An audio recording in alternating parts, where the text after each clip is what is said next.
The Utah Jazz have witnessed a season filled with miracle finishes, including one that propelled them to the NBA Finals.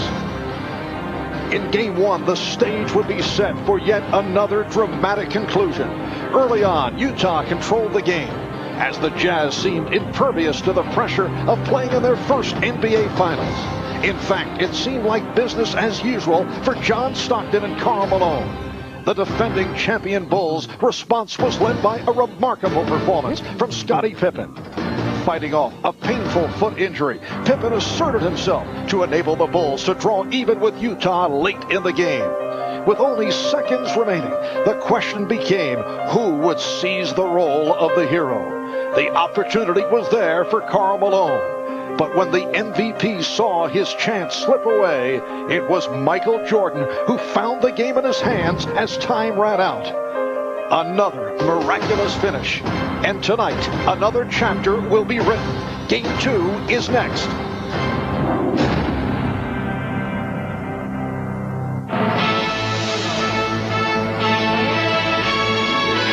68-degree spring-like day. It's been 72 hours since Michael Jordan performed the latest in a career filled with heroics, and players and fans have waited anxiously for this Game 2 of the best of 7. The usual capacity crowd, better than 21,000 on hand at the United Center, and we welcome you. Hi, everybody. I'm Marv Albert, along with Matt Kukas and Bill Walton. And Matt, when we think back to the heroics of game number 1 here in Chicago, there is the image of the dramatic game-winning shot of Michael Jordan. But the reason the Bulls were able to put themselves in a position to win the game was due to the all-around magnificent play of Scottie Pippen. Well, nobody knew what to expect from Scottie Pippen because of his foot injury. What Chicago got was a fabulous all-around game. Scottie started the Utah turnover binge in the third quarter with a long-arm steal, the lazy pass. And when he's hitting the threes, things fall into place for Chicago. And then he gets Brian Russell for one of his 4 block shots and turning it into an easy one. And throughout the playoffs, he has gone to the postgame more and more. And it's these kinds of numbers that give Scottie Pippen that complete player recognition. But playing all those minutes and doing all those things, I got to think Scottie Pippen's sore foot will be a factor in this series before it's over. And Bill, the major question for Utah is how will Karl Malone bounce back from the critical missed free throws with 9 and 2/10 seconds to go? How will he react to those key misses? Marv, failure in anything is like a player's jumper.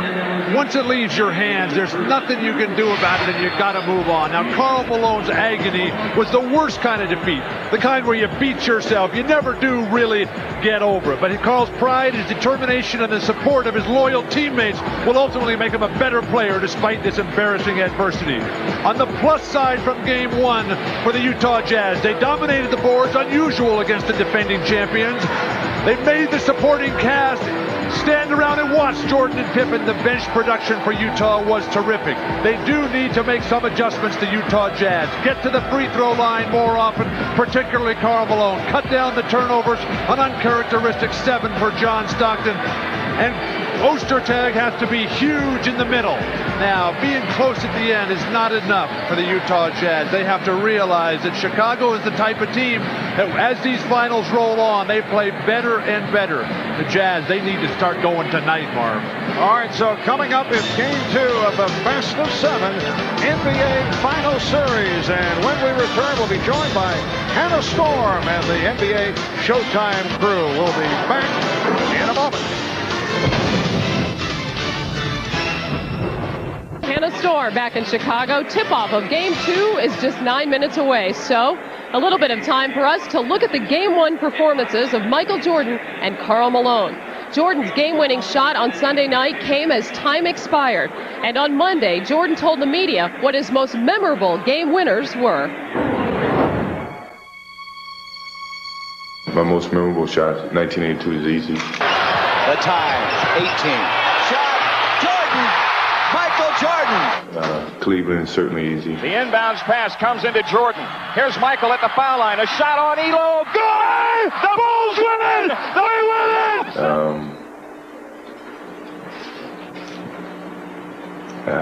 That's the only two I can remember. I'm getting senile, I guess. Now to 2, now to 1. Here's Jordan. Yes! It is all over. The Chicago Bulls have won at the buzzer. I've had so many, I can't even remember them all. 26 times I've been trusted to take the game-winning shot and missed. It's probably more than that, you know, to be exact. I mean, it's on an ad. I didn't do the research. I say what they tell me to say. It sounded good, though, didn't it? Well, by contrast, Game 1 ended in a nightmare for Utah's Karl Malone. A couple of missed free throws with just over 9 seconds left, and the score tied. But despite a nasty blister on the palm of his shooting hand, Malone was making no excuses. Peter Vesey spoke with the league's MVP. Scores tied. 9 seconds left. Oh, missed the break. Everybody in this business like to tell you they have an excuse beforehand. So if they don't play up to par or they don't make the free throws, then they say, well, God, it was because his hand or something like that. I'm just from the old school that when you suit up, you're ready to play. You know, no excuses, nothing like that. And like I said, you know, I'm the one missed the free throws and nobody else shot them but me, but I never use anything as an excuse. I'm not going to use my hand. My whole thing is, you know, it should never have gotten to that point because, you know, we didn't finish the game like we wanted to. But I've also realized that in life, everybody want to blame it on somebody else. And in this business, it's easy to do that. And I just don't believe in that. We always hear about everything that motivates Michael Jordan. But aside from winning a title, what motivates Karl Malone? I'm afraid to fail. Even though I learned from my failures, I'm afraid to fail. Because to me, all the people that said I wouldn't amount to anything, now all of a sudden, I'm sure some of them pulling for the Chicago Bulls, but that little, what they call snotty-nosed kid from Louisiana is playing in the NBA Finals right now. And to me, it's refreshing, and that's what drives me. Keep an eye on Karl Malone backing up as he shot, and you should never do that. You got to hang in there on the free throw and follow through. Those 2 free throws were big, and everybody want to talk about them. But to me, you know, I cherish the time to do it again. You know, a lot of people might not. I cherish the time to do it again. That final possession, Game 2, you want to be on that free throw line, yes. Or would you rather have the ball like Jordan did? You know what? It don't really matter. You know, anytime at a ball game that we need it, I want it. If we was in Game 7, we got the ball, clock running down, I want to take the shot to win the game or lose the game. And that's something I carry with me to my grave because I want that opportunity. It's not going to affect you at all? Where I tell you I'm from? Louisiana. Let me tell you something. The only thing that affected me from that game to when I'm sitting here with you right now is the time. And all the time we've had in between that. Because I want to play. And I want to be out there. And I tell you what, I want to be in that same position again. We'll see how the league MVP responds tonight as the Jazz try to even the series at a game apiece. A reminder that at halftime we'll be joined live by the new head coach of the Orlando Magic, Chuck Daly. But Daly is only the second newest employee of the Magic. The newest is our very own Julius Erving. Today, Dr. J accepted a position as Executive Vice President of the Magic and Vice President of RDB Sports, named for Magic Chairman Rich DeVos. Doc, congratulations. What kind of job stole you away from us? Well, I'll tell you, Hannah, it's one in which I wear a couple of hats, but I'm going to miss you and Bob and the whole invaluable crew here at NBC, because you've been great to me for 4 years. Now you got this job, which is all-consuming, and a NASCAR team. You going to find time to play any golf? I'm probably going to have a lot of time to play golf, but my first priority will be as Vice President of RDB Sports, and my responsibilities will run unilaterally throughout the parent company for the Orlando Magic. Well, you and Chuck Daly are a heck of a 1-2 punch there. We sure are going to miss you, Doc. We're very excited about this. All right, we will see you, however, at halftime and throughout the remainder of the finals, and we are closing in on tip-off of Game 2 between the Jazz and the Bulls. We're back with that right after these messages.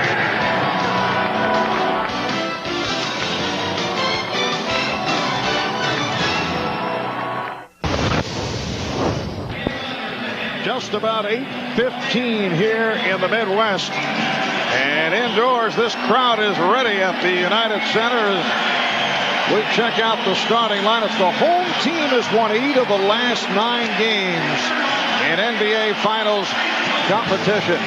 And of course, the Bulls have had great success here at home. First, a look at the lineup for the visitors, the Utah Jazz. Jeff Hornacek, John Stockton hoping to turn things around from the 7 turnover performance the other night. Greg Ostertag, very quiet game, along with Byron Russell, only 2 of 9 from the field. And Karl Malone. There's Jerry Sloan, the one-time Chicago Bull, head coach of the Utah Jazz. He's done a terrific job as head man of the Jazz. And a look at the defending NBA champion Chicago Bulls. Ron Harper, so important defensively the other night. Look at the second half from Michael Jordan, turning things on in game number 1. Luke Longley, Scottie Pippen, who had a sensational all-around game and picked it up in the second half. And Dennis Rodman, who Phil Jackson said like to see a bit more on the aggressive side, although Dennis did not pick up a technical foul. Well, we have double coverage on the sideline as always. Reports from Ahmad Rashad and Jim Gray. Let's start with Ahmad. All right, thanks, Marv. The big story before game 1 was the condition of Scottie Pippen's injured foot. Well, the big story before game 2 is also the condition of Scottie Pippen's injured left foot. And just before the game, I asked him how he felt going into tonight's game. Well, I feel pretty much the same. I'm not quite as sore as I was going into game 1. I should be able to tolerate the pain a little bit more. As far as my speed and quickness out on the court, I don't know how much better or how much faster I'll be able to push the ball up, but I look forward to trying to push a lot more in game 2 than I did in game 1. Well, if you feel that good, you can look for a big night from Scottie Pippen. Let's go down and talk to Jim Gray. All right, thank you very much, Ahmad. Well, 3 times this season, the Utah Jazz have lost at the buzzer. The question is, how have they reacted after those losses? And the answer is quite well. Against the Lakers late in April, Shaquille O'Neal hit a shot, and then the very following game, the Phoenix Suns, they lost to them by 5 points. In fact, they beat them by 5 points, I should say. Then, after Eddie Johnson hit that shot from around the world, they came back and won game 5, and we'll see how they do tonight, but they're a competent team. Mark? All right, Jim, of the Jazz controlling the opening tip. The officials, Hugh Evans, Steve Jabby, and Bennett Salvatore. The block by Pippen, who came up hobbling following the rejection. Beautiful back cut by Brian Russell. Couldn't convert. Scottie Pippen continues to own him defensively. Michael Jordan giving the Bulls the 2-0 lead. Pippen is trying to walk it off. He's defending on Russell, who fires the 3. Rodman rebounds. Well, the Chicago Bulls want to get out and run more, and that's if Scottie Pippen can get the ball and push it up. Right now, he's trying to find out if that left foot is going to work. And Jerry Sloan opening up in the Hornacek on Jordan. Nice backdoor pass. Hoffer finding Pippen. Make it 4-0 Chicago. Talking to Brian Russell, he is well aware that he has to play a lot smarter basketball game. It couldn't have been a worse start for him tonight. Now Malone played by Longley. And the shot affected by Longley. Well, the Bulls feel with Longley on him, it'll force Malone to go outside, which is what he did in game 1. And Longley gets inside on Ostertag, leading to the quick 20 called by Utah.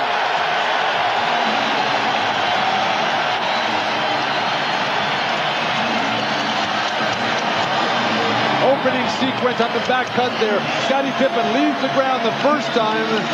Too slow of a delivery, and Scottie comes up very, very sore on that foot. But then he just back cuts on Brian Russell. Have no idea how you can allow yourself to be back cut by Scottie Pippen on the game opener. Well, here are the Bulls pushing the ball up the floor, and Luke Longley didn't necessarily beat Greg Ostertag down the floor, but beat him to excellent position where he could just work him over. John Stockton, who the Utah Jazz say will be looking for more shots, was not offensive-minded the other day, and a foul is called. Dennis Rodman looking for an offensive foul. Foul on Longley, that is his first. And here is the first test at the line for Karl Malone. Well, in an earlier Utah possession, Karl Malone tried to force something inside against Luke Longley. You got to remember, Longley is 7'2", Karl 6'9", but uses that broad body so well. More free throw attempts, certainly on the schedule for Jerry Sloan and the Utah Jazz. You see his career attempts coming way, way down. The last 4 road games for Karl Malone, just 4 attempts per game in the playoffs. Not enough. Oh, misses on his first 2. It's 6-0 Chicago. We are just underway. Jordan. And Russell with the rebound. Well, the double team came, and usually early in the game, Michael will give the ball. It's very important for Chicago to get the supporting cast involved. That means Longley and Harper have to give some offense to the Bulls. Here's Malone. And Hornacek able to save it. Terrific offensive rebound by Brian Russell. Keeping it alive for Hornacek. Steve Javie with the call along the baseline, a hold on Longley. Well, you can see coming out, Karl Malone is thinking about things now. The Utah, over the last couple of days, made a concerted effort. They're going to push the ball inside. They don't want to settle for jump shots. But when you're thinking out there, not just playing your natural game, that's when you get out of sync. Karl Malone's the kind of player who has to mix it up. A little bit inside, a little bit outside, because the jumper has been very good to him. Well, guys, Luke Longley plays 2 minutes and 3 seconds and picks up 2 fouls. Well, the first quarter of game 1, Utah did get the ball inside, and Karl made a lot of good passes to cutters on the weak side, like Stockton and Hornacek. Early entry from Brian Williams, replacing Luke Longley in a holding foul. It is on Harper. A distressing start for Utah. This has been probably the best starting team in the entire NBA all season long. Fall behind early. Ostertag. And a foul. Ostertag set up in good position, could not hit, and took the shot from Brian Williams. In game 1, the centers, not the big stars in this series. Neither one of them got to the free throw line. Luke Longley better on the offensive end. Ostertag solid on the boards. Greg Ostertag in his second year out of Kansas, a #1 draft pick last year, had an up and down rookie season, averaged about 3.5 points per game, was in constant foul trouble, also had injury problems, missed 17 games because of a broken right hand, but made great strides this season. And Marv, his biggest stride has been in his physical conditioning. He has worked relentlessly to cut down the body fat, and he's just maturing physically. A bright career is certainly on the horizon for him. 6-1 Chicago. Rodman played by Malone. Williams being guarded by Ostertag. Shot clock at 1. And it's a 24-second violation. Actually, Brian Williams spotted the shot clock at about 5, knew that he had to get something up because he couldn't find a pass receiver, but just too many moves, too many dribbles for Brian to get a shot off. Well, Utah has missed its first 4 shots, and they're 1 of 4 at the line. 3 minutes have gone by. Illegal defense call for the first time against the Bulls. And it's against Dennis Rodman on the weak side with Greg Ostertag raised up above the tip of the circle on the weak side. Dennis Rodman has to stay above the free throw line, and Dennis sensed the ball going into Malone and drifted into the paint. I think Dennis feels a little left out of this series. He has not had the opportunity to guard Karl Malone. He wants to be the main man. Well, Phil Jackson telling us earlier that he wants more enthusiasm. Traveling violation. The basket will not count. Well, I think in game 1, Dennis was vying for the Sportsmanship Award and the Citizenship Award. But I don't think anybody in the Chicago Bulls want to see him that passive again. That's not something you can try for. It sort of has to just come. Harper with a nice pass. It will count. Rodman gets credit on the goaltend. And it's the Bulls 8 and the Jazz 1. Not one aspect of the Jazz game plan has worked yet.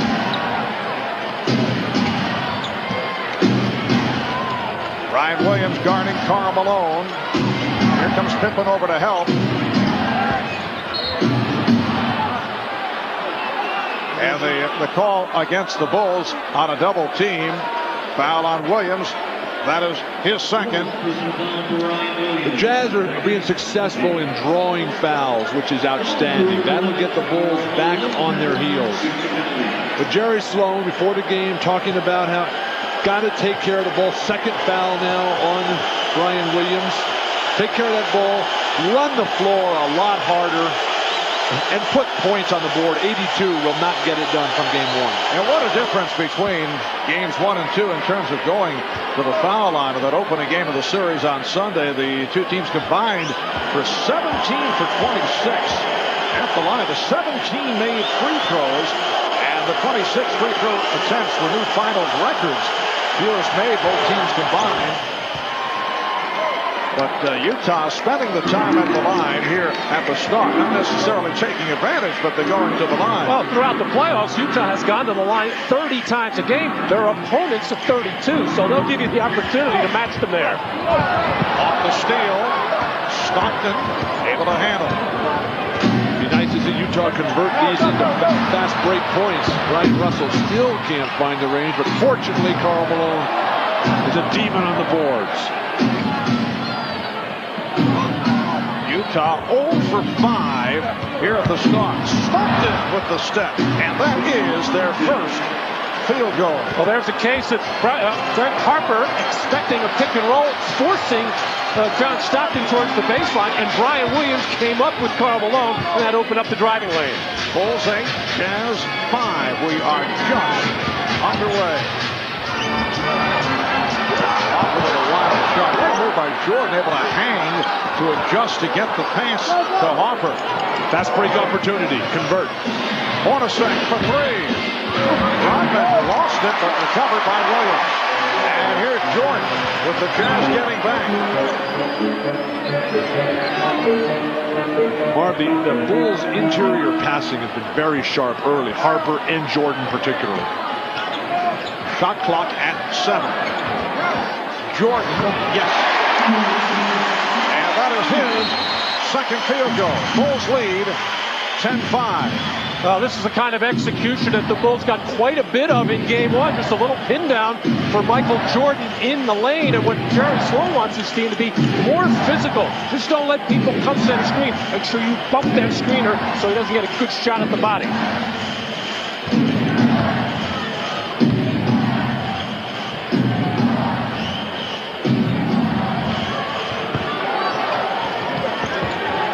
Over to help on Malone. Karl Malone with a turnaround in the face of Brian Williams. Karl's starting to feel the rhythm. He often misses a couple of easy gimmies early on in the game, but once he finds it, you can't stop him. Pippen and Ostertag with the rebound. Bulls have a 3-point lead halfway through this first quarter. This is much how Scottie Pippen started game 1. Not very sure of himself on his feet. He just can't get into the game yet. Here's Jordan. Setting it up for Pippen. The running game of Chicago, just getting the ball out, advancing it. The players can't catch up to the pass, and a beautiful 2-on-1 execution. Well, Rodman pumped that outlet pass and drew the Utah defenders up, and then the over the top to Jordan. Beautiful back pass. Oh, Hornacek converting off glass. That is his first field goal. The Bulls 12 and the Jazz 9. And the Jazz settling down after the bad start. Down 6-0, down 8-1. Utah hoping to tie the series at 1. Jordan again. Game 3 will take place in Salt Lake City on Friday night, 9 o'clock Eastern time here on NBC, and then game 4 on Sunday in Utah, starting at 7:30 in the East. Hornacek, yes, Jeff Hornacek. Mark, the rhythm is there for everybody on Utah except for Russell and Ostertag. But what the Jazz have to do defensively is make Jordan and Pippen dribble before they shoot. They're catching and shooting. That's too easy. Stockton, and a foul call against the Bulls. Timeout is being called with 4 minutes and 41 seconds to go in the first. The foul called on Rodman. This is what the Bulls want to do. Get it out and run. Get some easy baskets to Jordan with Pippen filling the lane. And Michael Jordan trying to respond to 2 straight field goals by Jeff Hornacek. Gets it on the baseline, up in the air, creating space. Much too quick for Jeff Hornacek. Here for John Stockton, and you're going to see Ron Harper try to send it down here, and as Karl Malone comes up to set it, Brian Williams is going to follow. The big mistake was no help for Ron Harper as John Stockton with a live dribble just goes right to the rim, and no weak side help. Chicago invariably forces all pick and rolls to the baseline. Stockton, he doesn't mind whatever they do, but it'll work against Utah if he ends up on that baseline all the time shooting his own jumper, because that just leads to Bulls fast breaks. But the difference between that one, Phil, and a normal Utah pick and roll is many times John Stockton will dribble into it, and it's easy to see it coming. That time he got the ball live. Brian Williams, as the help defender, never recognized it. John Stockton at the line, only 6 of 10 from the field. The other night, 12 assists, turned it over 7 times. On the subject of the pick and rolls, check this out. Well, Utah had the early lead in the first half and held that, but then in the second half, when Chicago battled back, Utah went to their basics and ran that pick and roll much more frequently. Was it a question of Chicago so successful defending against it, or Utah just not able to pull it off? Utah was just so wide open on all their back cuts, they didn't have to ever get into the pick and roll. Just seems to be on fire, totally focused in tonight. That's a 3 for Michael Jordan. He has 9 of the 17 Chicago points. 17-13 the score. Jordan to the board. Stockton certainly going to the hoop. Very conscious about his individual offense. I thought he got bumped that time. Steve Kerr has come on for the first time, replacing Ron Harper. Jordan with the fake. Yes.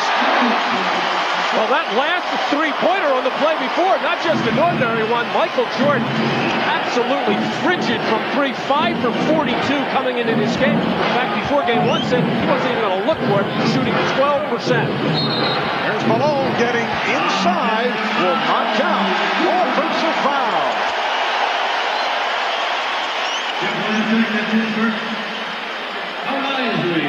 Foul on Hornacek. The guard screen very physically there. He'll come across. That's a terrible call by Hugh Evans. That's a great screen by the guard. Bill getting on Hugh early. You just can't throw your shoulder into the body of the man. That's a great call. And an illegal block called on Jason Caffey, who just checked in for Chicago. Little different substitution pattern for Jerry Sloan and the Jazz. Isley coming in with about 3.5 minutes to go in the first quarter. Usually he comes in the first stoppage of play after 6 minutes. Looks like Sloan wants to keep Stockton on the floor longer. And Isley played well the other night coming on for Stockton.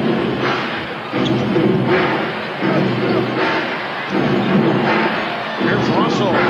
Can't find the range. Coming up on 3 minutes remaining in this first quarter. Jordan putting moves on Hornacek. Now Kerr for 3. Yes. Kerr began the playoffs having difficulty locating his shot. As the playoffs have progressed, he has begun to show signs. Or the defense for Chicago so much sharper tonight than in game 1. And Brian Russell 2 for 13 in the series. Malone strong, but no finish. The Bulls up 22-13 and with the ball. Caffey's pass did not connect. Russell has a 3-on-2. Nice finish. Karl Malone. And he shaken up. He and Pippen came together. Crowd wanted an offensive foul on Malone. And it looks like Karl Malone hurt a lot of different parts of the body there, but the one that's giving him that continual problem is that sore right hand. Yeah, he's playing with a severe floor burn on the shooting hand that was suffered back on the 20th of May.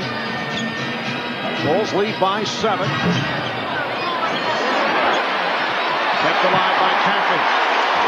Kerr trying to do it off the dribble, then decided to reset. Good thought, yes. Steve Kerr. Now Kerr is open. Yes. Bulls 25, and the Jazz 15 off the 3 by Kerr. A minute and a half left in the first. Chicago, it appears that Karl Malone has re-aggravated that injury just a moment ago, involved in the drive. Puts the move on Scottie Pippen, a hard-driving move. He lands on the hand, and we mentioned earlier that he has been playing with a severe floor burn on a shooting hand that was suffered in Game 1 of the Western Conference Final right here. This was back on the 20th of May, and he just can't seem to shake that injury. And that was an inadvertent trip by Charles Barkley, but so much of Karl Malone's game is going to the floor. Now, I don't think anybody can knock that man down, but he does go down hard, and when he falls, he has to protect himself. So right now, he's not going to be thinking of falling very much with that sore hand. Karl Malone remaining on the floor. It's an 11-2 run by Chicago. For more on Karl Malone's injury, let's check in with Jim Gray. All right, thank you, Marv. Well, they put some new skin to try and cover this open wound before the game. It was broken open on that fall right there. They tried to put some more ointment on it. It is bleeding. There is a problem with it. It's going to be the same condition that he went through probably for the rest of the game, because it's very difficult to stop it at this point. Marv? Thank you, Jim. Randy Brown has come on for the first time for Chicago. Called for the foul to put Isley at the line. The Bulls are now over the foul limit. So Howard Isley, a 3-year man from Boston College, will shoot 2. How about the Bulls? 11 of 16 in this opening quarter, including 3 of 3 from downtown. Meanwhile, Utah continues to struggle at the line. Marv, this is the Chicago Bulls that we normally see in Game 3, as Jerry Sloan is just trying to weather this big push, this great start by Chicago. Offense, once again, the key for Utah. You got to put points on the board and hope that the Bulls eventually cool off, or maybe lose interest. Lose interest, huh? Bulls lead 25-16. Utah during the regular season, pretty good free throw shooting team. It's 77%. Oh, Caffey lost it. Last touch by the Jazz. Tony Kukoc has come on for the first time. Phil Jackson has Kukoc with Caffey and Pippen, along with Kerr and Brown. You can't say enough about the overall play of Howard Isley. Just terrific. Kerr. And here comes Isley.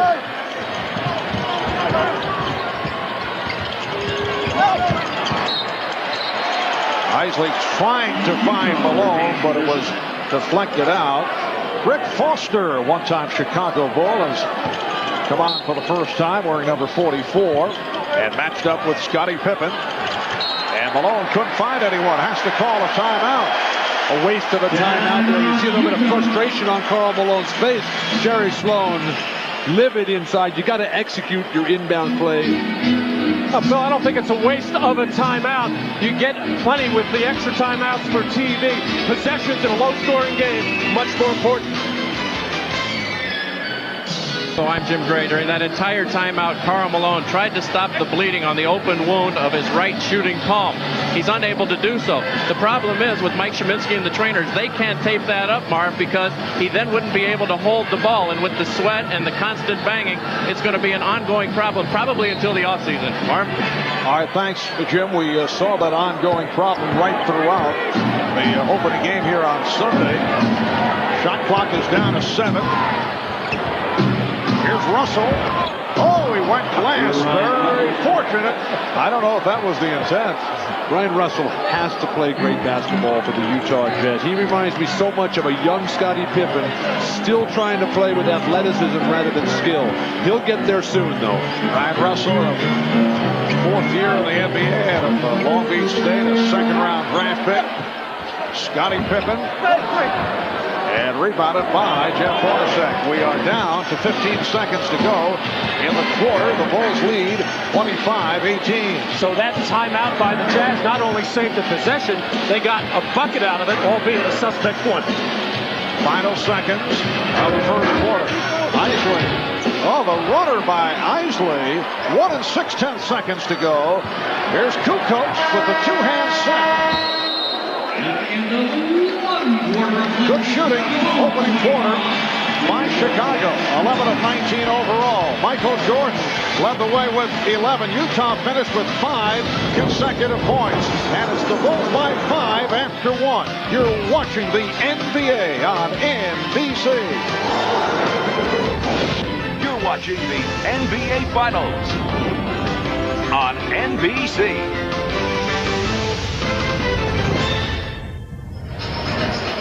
Well, three-point shooting for Chicago has been way off during the playoffs, but they have gotten it going in the first quarter. Michael Jordan, who only had 5 all through the playoffs, gets 1. Steve Kerr, who didn't even get a shot in game 1, nails 2 in that first quarter.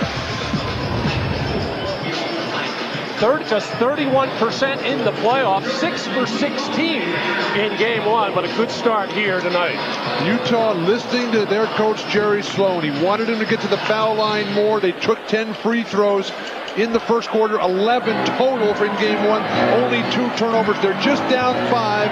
They can start shooting the ball. They'll be right there. And you can see the uplifting play from three-point range by Chicago. Second quarter is underway. Michael Jordan is back.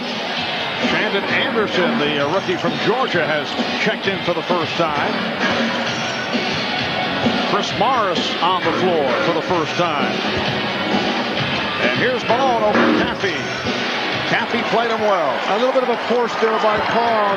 Got caught with the wrong footwork. An interesting way they set it up with the nice screen by Chris Morris. Longley's back. He had picked up the 2 early fouls. Here's Longley.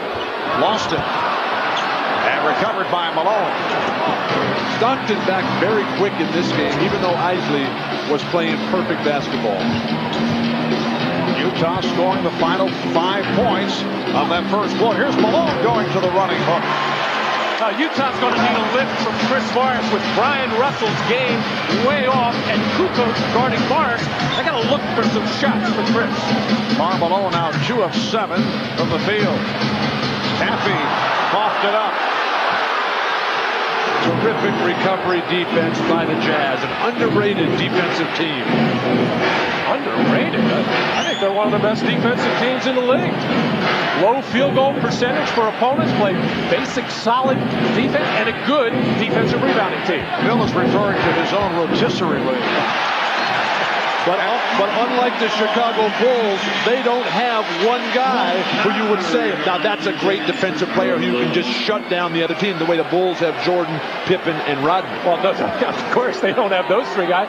Karl Malone, however, first team all defensive. Stockton, a steals leader, although he has problems with individual defense. Oh, Stockton is looking to beat the 24. Here's Jordan. And kept alive by Caffey. Nice passing. Longley. And a loose ball foul.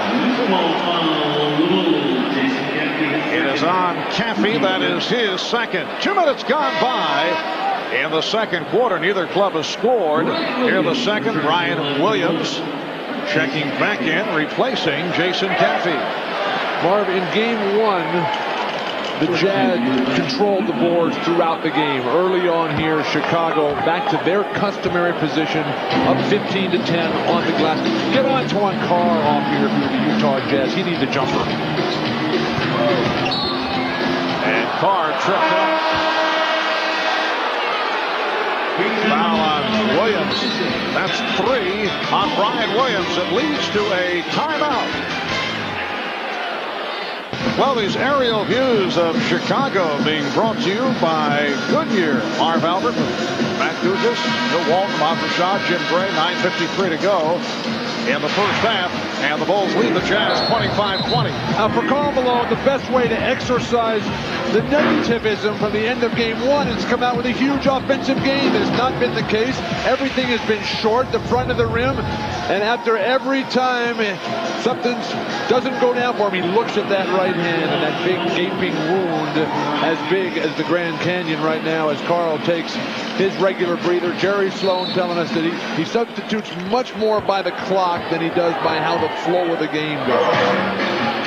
And the Bulls have cooled off. They started out 11-16. They missed their last 6 shots. Foster with the drive and a foul before the shot attempt. Foul on Caffey. That is his 3rd. Poor shooting for everybody with the exception of Hornacek. Hornacek got those nice looks on Michael early on, but Stockton, Russell in particular, and Karl Malone. Here's Carr. Yes. Antoine Carr brings the Jazz within 3. How about the personal foul calls? Chicago has been hit with 11. Utah, only 1. It was an offensive foul. That's it. Well, in that first quarter, the Utah players weren't close enough to even get up on a shooter. And you can hear the reaction as finally there is a personal foul call against the Jazz that puts Kukoc on the line. It's on Morris. Well, throughout the NBA Finals, our own NBA on NBC analyst Steve Cyber-Snapper-Jones will be analyzing the games live online on NBCSports.com. Steve answering any questions that you might have about the game or the series while providing pre- and post-game analysis. Plus, after the game, you can listen into the post-game press conferences online. That's all right here on NBCSports.com.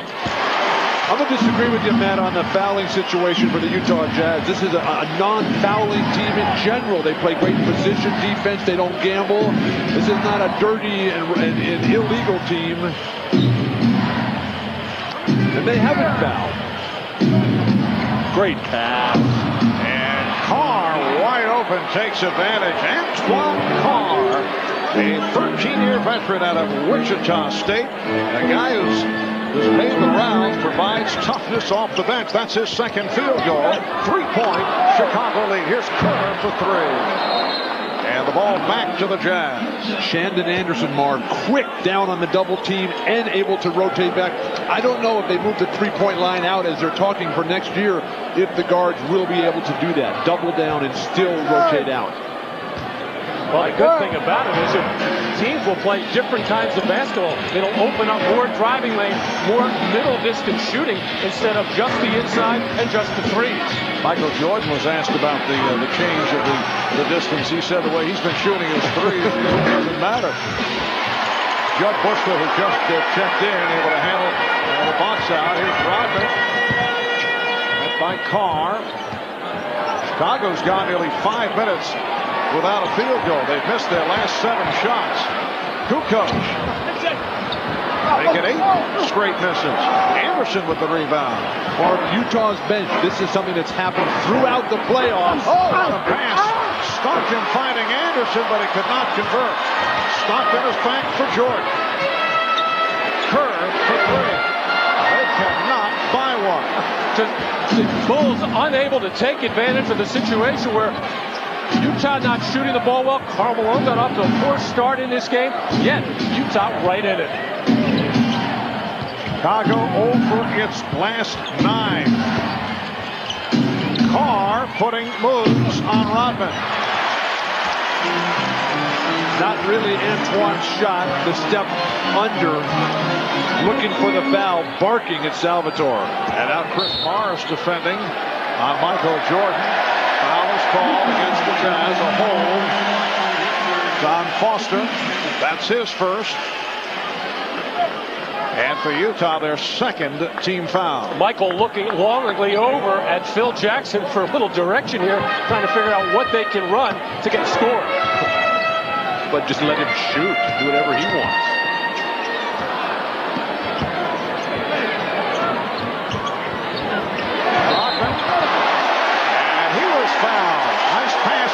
coach to set up the reverse for Rodman. Foul committed by Carr. Well, what the Bulls have done on this particular play is spread the floor a little bit. The triangle hasn't been working, and by doing that, you open up the lane.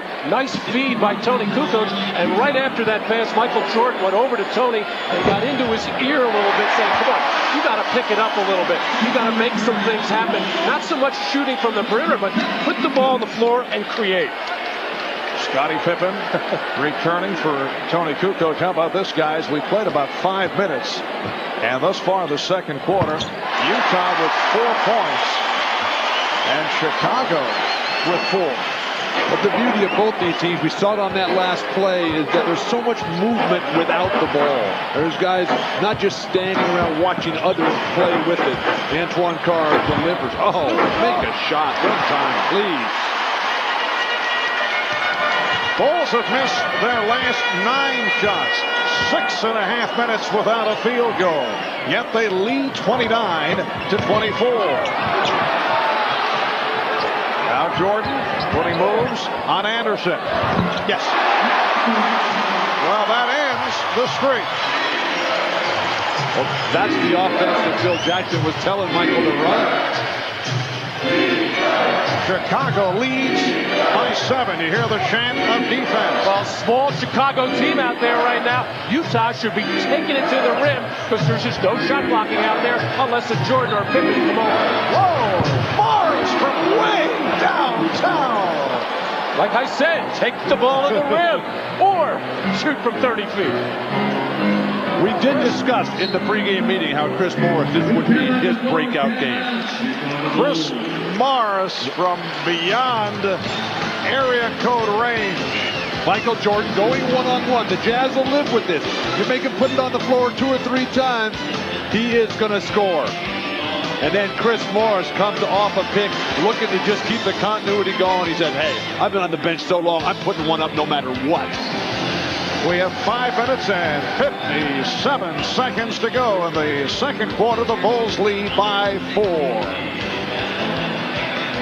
Welcome back to Chicago. I'm Jim Gray. I'm now joined by the owner of the Utah Jazz, Larry Miller. Larry, a very unique situation. Because of your religious beliefs, you missed the game on Sunday because it's a day of rest and a day for your family. How difficult was it for you to miss that game, and how did you find out about the final score? Well, it was very difficult. I found out about the final score because I listened to the radio the last couple of minutes of the game. If it goes 7 games, I wind up missing 3 of them. 3 of them are on Sunday. So a lifetime dream, and then you're going to miss almost half the games. Does it tug at you? Do you want to be there? Well, to be honest with you, I'd like to. But, yeah, I think you got to decide who and what you are and stick with it. So that's what we've chosen to do. Larry, how'd you get this good of a seat? You're in your same front row position. Well, just before game time, the Bulls owner, Jerry Reinsdorf, friend sitting next to me had an extra seat. He said, hey, give it to Larry Miller and put him up there. So here I am. Enjoy the game, Larry. Thanks, Jim. All right, Marv. All right, thank you, Jim. The Chicago Bulls went 7 minutes and 2 seconds between field goals. They had missed 9 in a row before Michael Jordan was able to convert. The Bulls now lead 31-27. We have 5.5 to go in this first half. Karl Malone has struggled here in the first half. Just 2 of 7 from the field. 6 points, 2 rebounds. Foul committed by Judd Buechler. Mark, you talked about the offensive struggles for the Bulls. They started off the game 10 for 14. Since then, after 9-minute mark, 2 for 12, but their rebound dominance has kept them in the lead, albeit very slightly at this time as Karl Malone gets great deep position. And it brings Utah within 2. Chicago has led from the start. They were up 6-0. They were up 8-1. Very low scoring second quarter. Utah with a 9-6 edge to this point. And we have just under 5 minutes to go in the second. Rodman, who the last couple of games was looking for his shot, has not been looking here tonight. Giving up the ball. Jordan able to save it. What a great rebound, Michael Jordan. Knew exactly where that ball was going the whole way. Hopper cut off by Stockton and trying to go glass. Rebound Jordan. Well, both teams very small right now. You shouldn't even be thinking about settling for jump shots. Try to get the ball in the basket or do what Michael just did, get to the offensive glass.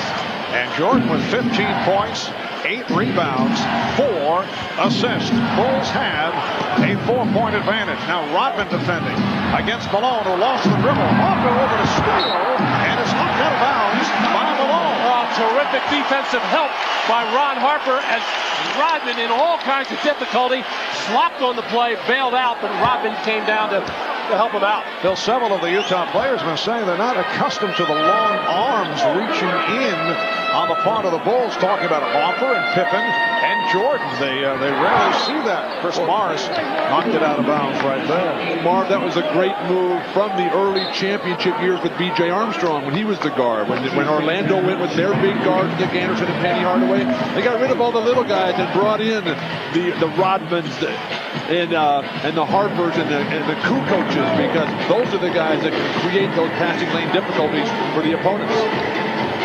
22nd timeout has been called with 3:53 to go in this first half. Karl Malone working so hard without the ball to get open and keep Rodman on his back. This time he delivers, keeps both hands on the ball, and then looks right down at that hand. Then lost the dribble. Karl's not as sharp as you would expect him to be in this game with the ball handling, with the little short shots to the ground again. And every time he hits that ground, that hand just gets a little bit more opened up. The shot chart for Karl, everything inside. Now he has become, I think, the best big man jump shooter in the game, along with Patrick Ewing from the Knicks, but not there tonight. Pippen. And for Scottie Pippen, 2 of 5 from the field. And that's the early offense for Utah, where Malone runs the floor, tries to get that position in the paint. Good transition defense that time by Chicago to get back and cut it off. Adam Keefe has come on for the first time. Malone rejected, recovered by Anderson, and it's a 24-second violation. Tough break for the Jazz, but they're not playing well. Jerry Sloan coming back with some of his regulars here, but they're only down 4 points. Once they hit some sort of rhythm, they have a great opportunity to take over this game. Yes, 1 second. Russell getting sent to check back in. Here's Harper for 3. Ron Harper with his first field goal. Bulls lead 36-29. That seems like Ron Harper gets a 3 a game here on this floor. He usually saves it, however, to the 4th quarter. Morris being played by Bushler. Now Longley on Malone. Karl Malone squaring up. He's been off. Bushler rebound. Short every time for Karl. I think it's in his footwork. Here's Jordan. And he drew the foul. Michael Jordan with that beautiful change of pace. Able to accelerate. Got the step. He'll go to the line. When we come back, you're watching the NBA on NBC. Reminder coming up at halftime, the Prudential halftime report. We'll be hearing from the new coach of the Orlando Magic, Chuck Daly, who'll be on the NBA Showtime set with Hannah Storm. Peter Vesey will also get first half analysis from the Dr. Julius Irving and the Czar, Mike Fratello. That's all coming up on the Prudential halftime report. Karl Malone, the man who's got to get it done. The numbers haven't been there. Receives the great screen, but then so many dribbles, allows 3, 4 Bulls right in there. Scottie Pippen gets his second block on the night. And you look at it, statistical analysis for Karl. First and third quarters, very strong. Second and fourth, not there. And the questions keep jumping up in Chicago about the delivery of the mail. In fact, Scottie Pippen went over to Karl Malone prior to his attempting those critical free throws the other night and whispered to Malone, you know, the mailman does not deliver on Sundays. I think Karl Malone has to start mixing it up a little. Here's some good full court pressure by Chicago, and forcing the turnover. Caught him off guard. I don't think anybody was ready for that. Way too close to the baseline for Hornacek. Inbound to the foul line to a big man against the press. So the Bulls get it back. 2.5 to go in this first half. Chicago leads by 8. Pippen being played by Russell. Hornacek on Jordan. Longley for Harper. Beautiful ball movement. Now Michael Jordan getting in the air, thinking shot, but able to stay up there so long, make the adjustment, and a terrific look by Luke Longley to find the open man. So the Bulls now lead 39-29. Delay of game called. That's the warning on the Bulls. Ron Harper wanting a foul called as he slid down the lane. Jazz need to get some offense going here. Collapsing Bull defense has been too tough. This is the biggest lead of the night for Chicago. Shot clock at 5. Hornacek ran into a crowd. Malone could not put it back. And a foul against Utah. Foul committed by Adam Keith. Well, Karl Malone is not going to ever get a better look than that point-blank range. Obviously, the hand has to be part of it. Karl does not want to use that as an excuse, but he's thinking about the hand, having trouble handling the ball. But he is right there in perfect offensive rebounding position, and then just squeezed it out. I think Karl's got to mix up his game a little bit, too. He continues to just run to that left block. He's also an effective player up at that right of the key area where he can shoot or drive. Well, Utah now over the foul limit, so Tony Kukoc at the line. Remember, Friday night, the scene will shift to Salt Lake City, 9 p.m. Eastern, 6 p.m. Pacific.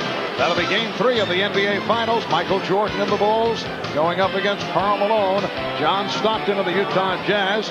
Malone and company unbeaten on their home floor since back in February. That's Game 3, Friday night, 9 o'clock Eastern, 6 in the West, right here on NBC. Bulls trying to go up 2-zip. Utah hoping to tie the series at 1. John Stockton getting some pressure from Harper. Chicago in the midst of a 10-0 run. We have 1 minute and 40 left in this first half, and some aggressive play on that bump between Harper and Stockton. Well, both teams, I'm sure, with 2 days to think about it, realize that they want to be more physical within the rules, but Harper really starting to lay some lumber on Stockton. Jordan with the steal. Jordan putting the moves on. The look away.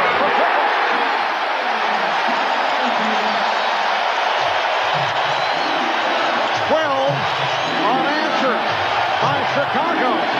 And Ron Harper bringing the crowd to its feet. Chicago defense stifling. Need leadership and poise for Utah right now. They go to their MVP. Well, this is Chicago Bull basketball. Flurries on defense, creating turnovers, getting the steal, and then quickly converting at the other end as Jordan breaks through the defense and spotted Scottie Pippen way before that, but delivered it right on time for Scottie to finish with an explosive dunk on that short foot. Foul on Pippen that took the Bulls over the limit, and here's Karl Malone, 2 of 4 at the line. Marv, it's all falling apart for the Jazz right now. They've fallen behind by 14. Try to get some sort of rhythm here for Jerry Sloan and his Jazz. Get out of here with something going in your favor, and then come out and start over in the second half. And Chicago has outscored Utah 18-10 in the second quarter. We're approaching a minute left in the half. The Bulls lead 43-30. Jordan through the foul. And again, another outstanding adjustment by Michael Jordan. Driving to the lane, really was thinking pass out to Tony Kukoc, but as soon as he hears the whistle, make sure he got the ball up towards the basket. Really wouldn't matter because both teams in foul problems, but that's just how alert and aware he is to make that adjustment. And Michael is hearing the chant of MVP from the Chicago crowd. There, though, is this year's MVP, who has not had a strong game. The Utah Jazz in trouble when they're back on their heels, and Michael's got his tongue hanging down there on the bottom of his chin. What a recovery by the Bulls. They went better than 7 minutes without a field goal. They missed 9 straight shots, but they recaptured their stride and lead by 15. As Hornacek made the move, foul is called. Foul on Pippen. That is his second. On the subject of the most valuable player voting, Karl Malone edging out Michael Jordan, followed by Grant Hill and Tim Hardaway and Glenn Rice. One of the closest votes in history. The other one being the time that Charles Barkley and Michael and Magic Johnson got it. No, that was a long year there. Excuse me. We'll edit that out of the telecast then. Utah now 7 of 13 at the line. That was terrible. A self-inflicted blow by Bill Walton. Don't let it get to you. Just under a minute to go in the first half, and the Bulls now lead by 14. They isolate Jordan against Hornacek.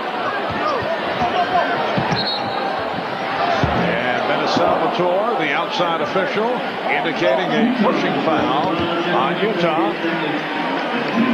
It is on Hornacek, his second. Once again, the percentages. Michael Jordan so aware. Michael tends to sometimes settle for the jump shot because defenders will back off him, give him the room. He can just go up and shoot very comfortably. But with the Jazz in foul trouble, take it to the basket, draw the foul, get some freebies at the line. And Jordan is 4 for 5 from the line. He has had a magnificent first half. 19 points, 8 rebounds, and 5 assists. Just continuing along with what has been a sensational career in terms of NBA final play.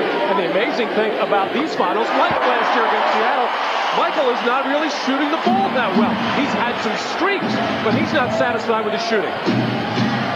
You guys agree, though, this is about the best we have seen the Bulls play during the playoffs? In all aspects. Not just their offense, but their passing is terrific. Their defense has been suffocating. The Jazz can't get anything on, and they've brought the crowd to their feet to close it out here. A rousing standing ovation for the Bulls. Final seconds of the half. Chicago by 16. Jordan putting moves on, and then had it knocked away. Last touched by the Jazz, and you know that he wanted to end the half with an emphatic move. Bill Jackson coming with offense here. Kerr and Pippen for Harper and Rodman. We're down to 2 and 9/10 seconds remaining in this first half. Chicago has outscored Utah 22-11. Here in the second quarter, the Jazz without a field goal the last 5 minutes. And 17 seconds.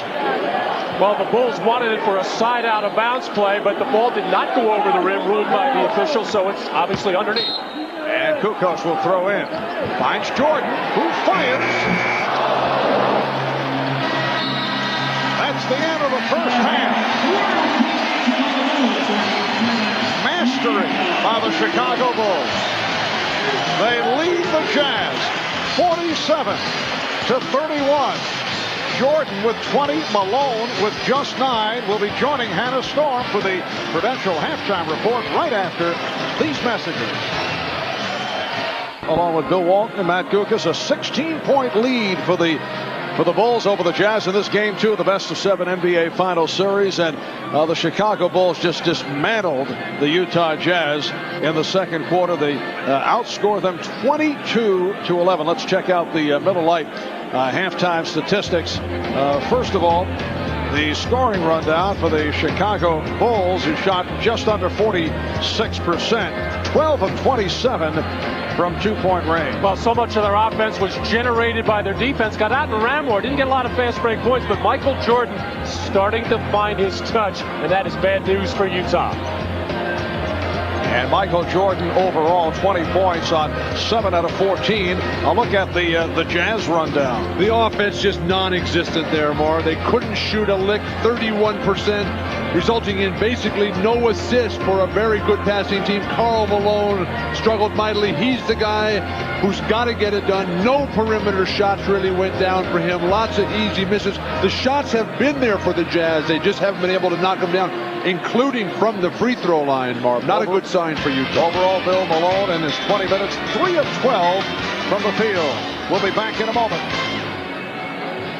Shot back in Chicago. Phil Jackson told his team at halftime to stay aggressive. He really, especially on the defensive end, felt like their aggressive defense was really taking Utah apart. Now, I talked to Scottie Pippen as he was coming out, and he said, I asked him how he felt. He said, well, I feel kind of like Willis Reed felt when he came out for Game 7 back in 1970. Let's go down to Jim Gray. All right, thank you very much, Ahmad. Well, Jerry Sloan is not feeling good at all. He told his team at halftime, hey, guys, you're being outworked, you're being out-hustled, and you are failing to compete. Go out there, take a hard foul, make something happen. Very unhappy with the shot selection. They shot only 31% in the half. Spoke to Karl Malone. He says he wants the ball to keep coming down to him. His hand is bothering him, Marv, but he won't make any excuses, he said. All right, thanks, Jim.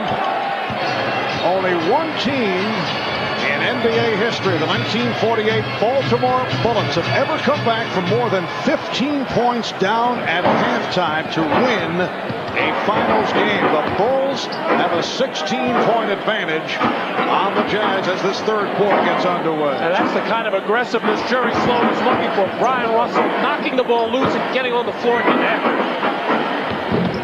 Brian Russell continues to struggle in almost all facets of the game.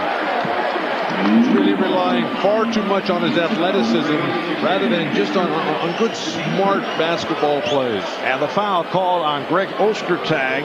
That is his first. Phil Jackson opening up with Ron Harper, Michael Jordan at the guard, Scottie Pippen, Dennis Rodman, and Luke Longley up front.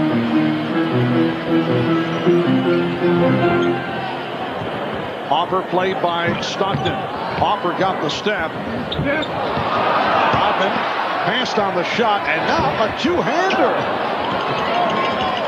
Dennis showing the entire repertoire. A minute gone by in the third quarter. Rodman applauding that call. It is against Utah. Foul on Ostertag again. And he nailed Michael Jordan running along that baseline as definitely the Utah Jazz have come back with a much more aggressive nature. And a technical has been called. A technical foul on Ostertag. Early offense for the Utah Jazz running the baseline, and Michael Jordan not really expecting that shoulder and hip move by Ostertag. Got nailed. And that's the first technical handed out tonight. Michael Jordan not able to take advantage. In game one on Sunday, of all people, 74-year-old assistant coach Tex Winter was hit with a technical foul. He complained in very low-key fashion. You wonder, is he the oldest man ever to be hit with a technical in an NBA Finals game? Been part of that for a while. Here's Harper. And a foul. A lot of whistles here at the start of the third. What Tex Winter was complaining about was the hard, illegal screens by the Jazz getting up into the man where the man couldn't move, and he kept complaining and complaining about it, and then he finally said the magic words to the referee: check the rule book. Those were the magic words. Tex, the master of the triangle. Greg Ostertag has committed 3 fouls within 79 seconds. Truth always a defense to libel. Yes. And Ron Harper at the line for the first time. Only 11 points scored by the Jazz in the second quarter. That equals an NBA Finals record. Fewest points in a quarter. Chicago with 11 last year in the finals against the Seattle Sonics. Well, you can't say enough about the defense of Ron Harper on John Stockton. He stood up tall over the top of him, forced him into very difficult passing angles. Stockton just has not had good looks. And this particular play here, Jeff Hornacek can put the ball on the floor and get into the lane. Ron Harper checking on the pick and roll here. Normally wants to send that baseline, but Stockton able to get over the top. And then Hornacek getting into the lane, and he is a tough shot taker and maker. And Dennis Rodman just bent over as he is wont to do. Second called on Rodman. And Hornacek with only his 6th point. Now Jeff Hornacek, a nice compliment to Stockton Malone, able to shoot the perimeter shot, an excellent three-point shooter and free thrower, and picking it up in the playoffs. The Bulls now lead 49-33. Chicago Bulls trying to make it 5 NBA championships the last 7 years. Utah to the NBA Finals for the very first time. Harper, yes. Ron Harper has been a very important player these first 2 games of the final series. As he was in the closeout of the Miami series in the 4th quarter where he dominated. Illegal defense, the call. Marv, it's like the Bulls realized after game 1 that this Utah team is very good, and they've all come to play today, particularly Ron Harper, whose regular season, not that many minutes, but he's really stepped it up here in the postseason, shooting much better, pounding the boards, now pounding the ear of Jerry Sloan. Second illegal defense leading to the technical foul. So the Bulls now lead 51-34. Going back to the second quarter, Utah has gone more than 7 minutes without a field goal. Here's Malone. Terrific box out by Jordan, and Karl Malone just cannot find the range. Karl Malone is now 3 for 13. He has had a nightmare. He is just flipping the ball around the rim. Even a couple that he has made, he has flipped up there. He's got to take it stronger to the rim. Stockton, and he drew the foul. John Stockton went to the crossover on the baseline, and he was blocked by Harper. Generally, when you have a tough game, you want to come right back and just be at such a level of range that nobody can stay with you. But Karl is letting that ball go too soon. I think he's shooting on the way up almost every time and not taking advantage of the size and strength. There's really nobody on this team in the league that can guard Karl Malone if he plays his game. Especially when he catches the ball 2 feet in the paint right under the rim like that. That's usually very easy field goal and possible 3-point play for Karl. I think Karl's got to mix it up a little. I said that in the first half. He's got to go out around that top of the key area, take a couple jumpers, take a couple of drives. And the foul called on Malone. That's his first. And what is with John Stockton? There was criticism, not taking enough shots, not being aggressive enough. The 7 turnovers in game 1 and thus far tonight. And certainly we have a long way to go, but 1 of 5 from the field. That's it. And most of those 5 shots taken in the very early going, tried to establish an offense, but the long arms again as Luke Longley finds that left-handed hook. Luke giving along with Phil Jackson, a lot of static about Luke's shot selection with that left hand. So Chicago leads by 18. Here's Hornacek. Yes.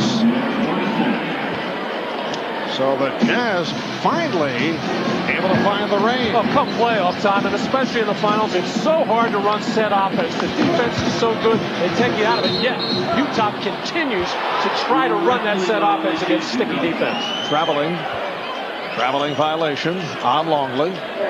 You seem to enjoy the travel by Luke. Well, Luke has come such a long way, and he has become a terrific player. Footwork's still a little suspect at times, but he is able to deliver. Ouch. Utah just struggling. Offensive foul on Greg Foster. And Jerry Sloan very upset with his team right now as Greg Foster going to places where he normally doesn't work. He's usually out on the perimeter taking that jump shot. Well, the Jazz had gone 8.5 minutes without a field goal. Timeout is called. The Bulls are up by 16. News of the city of Chicago being brought to you by Goodyear. Marv Albert with Matt Lucas, Bill Walton, Bob Rashad, Jim Gray. Working the sideline. A look at the big 4 tonight. Michael Jordan has done the job. 20 points, 7 out of 14. Scottie Pippen quiet to this point. Karl Malone has been dormant, 3 of 13. And John Stockton also quiet on 1 of 5 from the field. Let's check in with Ahmad Rashad. Ahmad? All right, Marv, I was talking to Ron Harper the other day, and he said that, Michael Jordan is not the only one who's always looking for challenges. He said his challenge this entire playoff series is stopping the top point guards in the league. In the first round, he had Rod Strickland, then Mookie Blaylock, then Tim Hardaway, and now John Stockton. And he has done admirably with all four of those guys, Mark. He's also done it at the offensive end here tonight. Scottie Pippen not able to hit, but it was punched down on a back tap. Good play by Longley. The beautiful thing about a guy in Harper's situation, when you play with a great player like a Jordan, a Malone, or a Bird, you just have to do your job like Luke Longley throwing down dunks. The big guys, the stars, Jordan and Pippen, they'll take care of the whole big picture. You just do the little things. That's what Harper has done throughout. Bulls now lead 55-37. Illegal defense called for the third time against the Bulls. Well, Scottie Pippen in the low post, drawing the double team from Greg Foster, and not a wise double team, despite the fact that Pippen had a size advantage over Hornacek, because nobody who expected the double team on the backside left that opening for Longley. Hornacek just so short in that matchup. His arms, even though they were up, had no impact on Scottie's pass over the top as Dennis takes a rest. Next to that Utah bench, certainly with a few words.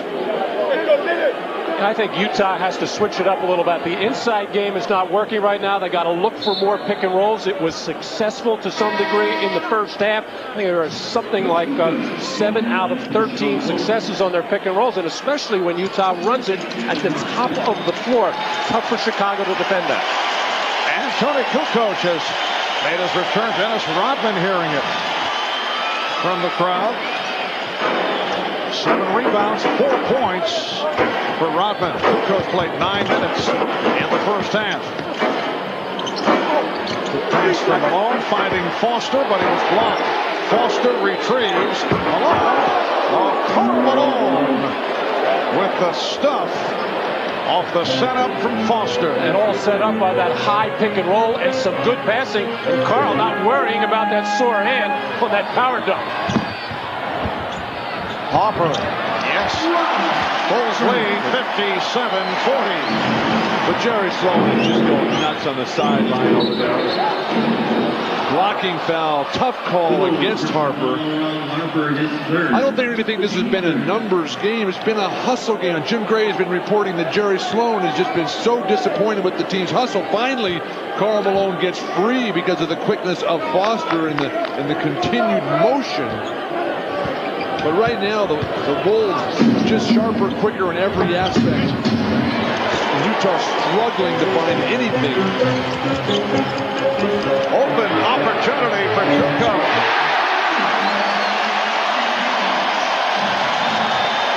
Tony Kukoc knocking down a 3, and the Bulls lead by 20. It's their biggest lead of the night. Malone trying to squeeze his way through, and he drew the foul. Foul on Longley. That is his 3rd. Chicago just advancing the ball. Utah very slow getting back on defense, and Kukoc all day long to line that one up. Ron Harper looked over to the bench during that last transition and said he needed a breather. He's working very hard defensively, but he's also winding up with a lot of open shots. He's tired. Harper replaced by Kerr. Hit a couple of 3-pointers earlier. And a blocking foul against Chicago. Foul on Kerr. That is his first with 6:22 to go in this third quarter. A reminder, Sunday, 4 o'clock Eastern. NBC Sports with a very special preview of the 97th U.S. Open. A look at Tiger Woods' drive to win yet another major. No one has won the Masters and the U.S. Open in the same year since a fellow by the name of Jack Nicklaus back in 1972. Plus a look at Congressional Country Club in the par 3 18th, a finishing hole that could have dramatic consequences. Plus much more as golf's greatest championship nears. The U.S. Open preview Sunday, 4 o'clock Eastern, right here on NBC. 60-42, Chicago. Jordan. Yes. That's a tough way to play the pick and roll for Utah. Brian Russell stepping behind Luke Longley to give Jordan a 3, even though he's shooting just 12% coming in today from behind the line. You got to be more aggressive and assertive defensively than Utah has been tonight. Stockton. And Jordan with the quick hands able to save it. The Bulls have been on every loose ball. Here's the isolation for Jordan. He played by Russell. Putting moves on. And hit it. When Michael gets the outside shot going, and he's starting to feel it right now. Ryan Russell had the foot on the line. It's a two-pointer. The Bulls now lead 64-44. Russell a 2 for 9. The other night in game 1, he's 2 for 7 here this evening. And the foul against the Jazz. It is a hold on Keefe. Michael Jordan behind the pick and roll. Great screen by Luke Longley. No step out. I think Utah can probably double team that because Luke Longley's not going to breach you from the free throw line. And then Jordan patiently, and Brian Russell continues to flail away defensively rather than holding his ground. Bulls have hit their last 5 shots. Isley is back. Stockton will take a rest. Just under 5 left in the third. Here's Jordan. And he was fouled. Game 1, Michael Jordan was 5 for 17 from the perimeter, meaning before he raised up for that game-winning shot, just 4 for 16. And actually, that was Brian Russell's probably best defensive play of the night. He kept Michael Jordan from driving, got a hand up on the shot. Michael just made a great play, but now Michael seems to have found the range from the perimeter, which will set up those kinds of drives to the hole. And Michael again hearing the chant of MVP. He now has 25 points, along with 10 rebounds and 5 assists. Could be on his way to a triple-double. Michael Jordan has never had a triple-double in an NBA Finals game. It has been done 25 times by 13 players. What do you think? Michael and Ahmad just sort of sit around and talk about the records he doesn't have, and then you say, well, I'll go for that one today? Is on pace. The only question will be in the assist column, and he has 5. 4.5 left. Longley with the block and the foul. That's his 4th. Well, Adam Keefe is a player for Utah who has fallen out of favor in Jerry Sloan's book, but he's the kind of guy so active around the basket, knows how to get open underneath as he did there, throws his body around, creates a lot of contact. Adam Keefe used sparingly, 6'9", 240-pounder out of Stanford. Spent a couple of years with Atlanta. This is 3rd season with Utah. Number 1 pick by the Hawks, traded to Utah in the deal involving Tyrone Corbin. Luke Longley. Here's the applause. He sits down. Leaves with 6 points. Adam Keefe and Luke Longley, just another in a long series of redheads that have dominated this NBA for years. Red Kerr, Dave Cowens. I'm trying to feel for another possibility. That's enough. Ryan Williams has come on, replacing Luke Longley. Shot clock at 2. Jordan. Kept alive by Pippen. Brian Russell too close. Didn't have a body on Scotty. He just reached up over and kept him alive. Jordan stripped by Isley. Jordan able to get back to it, and it leads to a jump ball.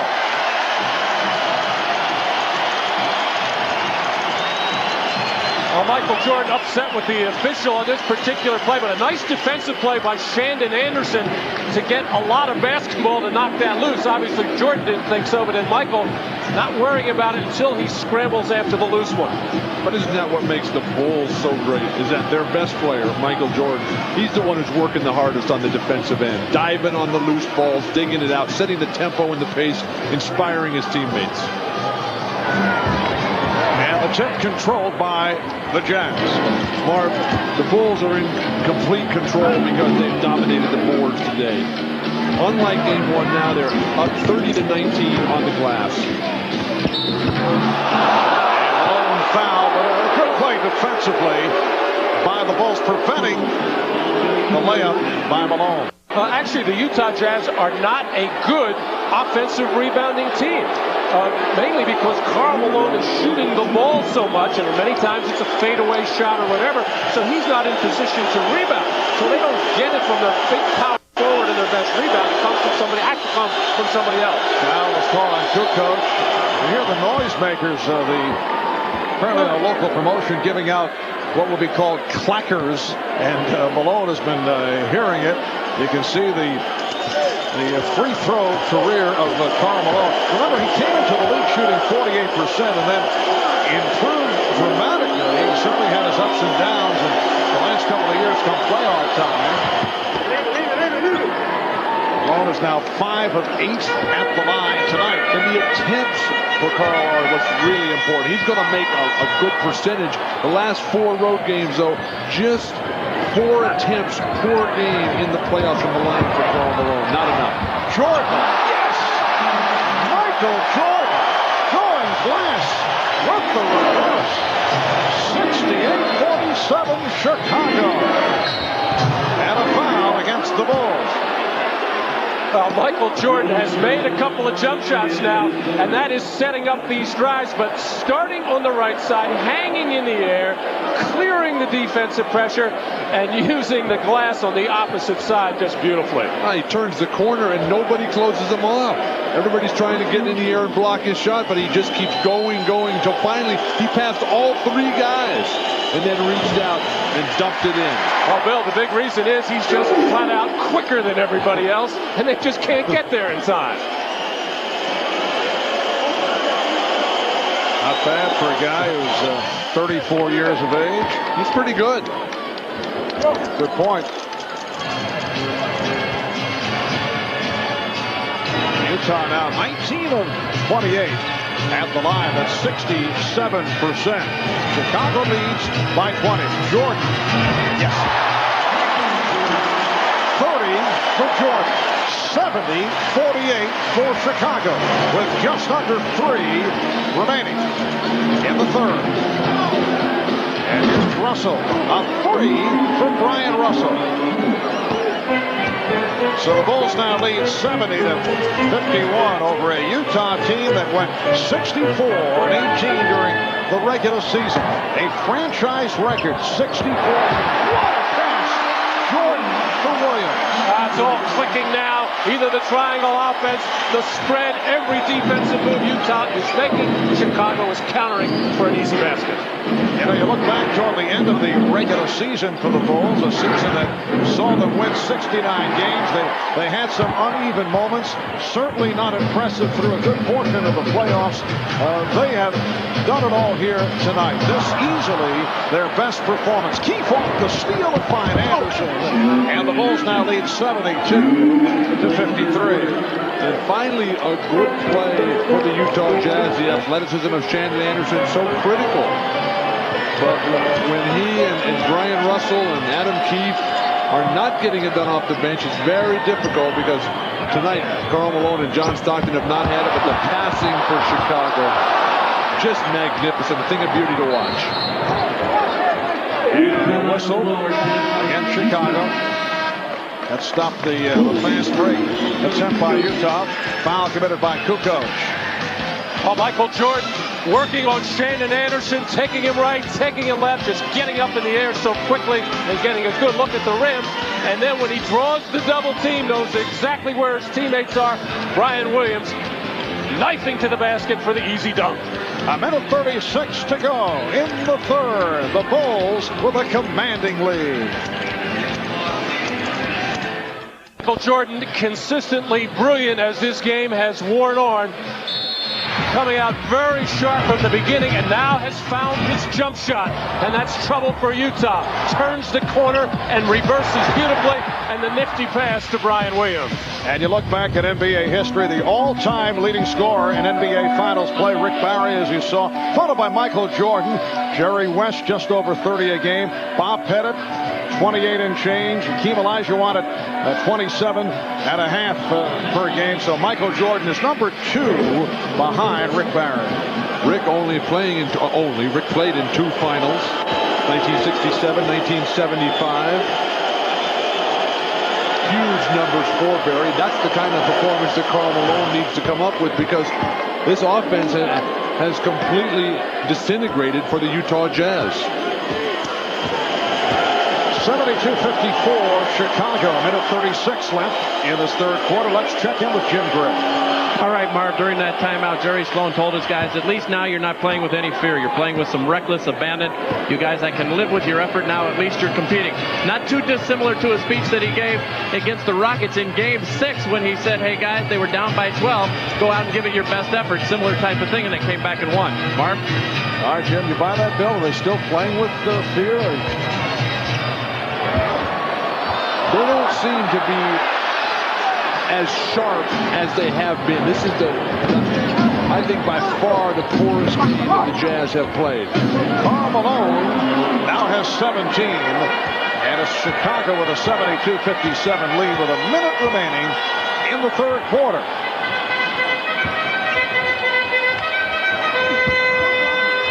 Williams. Ryan Williams for his second field goal. He has 4. Has to be particularly disappointing for Jerry Sloan, one of the fiercest defensive players, and his guys are just getting posted up 1 foot from the hoop and turning the ball over carelessly. But excuse me, Mark, this is the best the Chicago ball movement has been that I've seen throughout the playoffs, despite the fact that Michael Jordan has taken a lot of it on himself. Everybody seems to be at least involved in touching the basketball. They've mixed their offense up beautifully.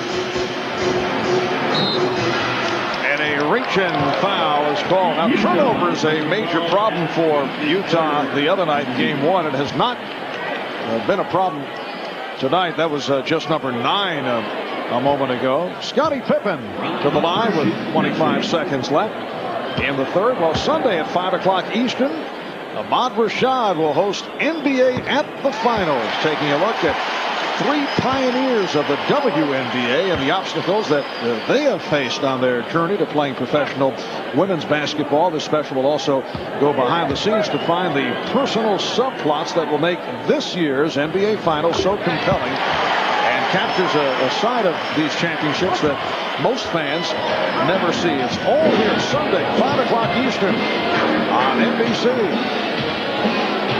We're down to 15 seconds remaining in the third, and the Bulls have a 76-57 lead. The Jazz spreading out the floor. Isley putting moves on Kerr and hitting. Final seconds of the quarter. Brian Williams looking for the open receiver, and Kerr rammed by Isley. And Jerry Sloan just flips the ball up in the air. Everything that could possibly go wrong has for the Utah Jazz. Isley, the only player who can say that, hey, I've really done anything out there tonight. Played extremely well in relief of John Stockton, but now he puts Steve Kerr, just a phenomenal shooter, at the line. Down to 2 6/10 seconds remaining in the third quarter. Kerr at the line for the first time, one of the better free throw shooters in the NBA over the years.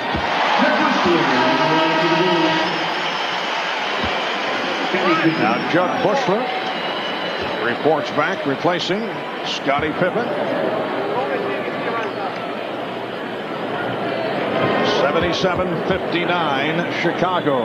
The Bulls hoping to take a 2-0 lead in Game 3 Friday night in Salt Lake City. 9 o'clock Eastern time here on NBC. Game 4 Sunday in Utah at 7:30 Eastern time. And Malone flicks it. Kerr on the intercept. Kerr fires. And that's the end of the third quarter. It's the Bulls 78 and the Jazz 59. The Bulls shoot 11 of 16 from the field in the third.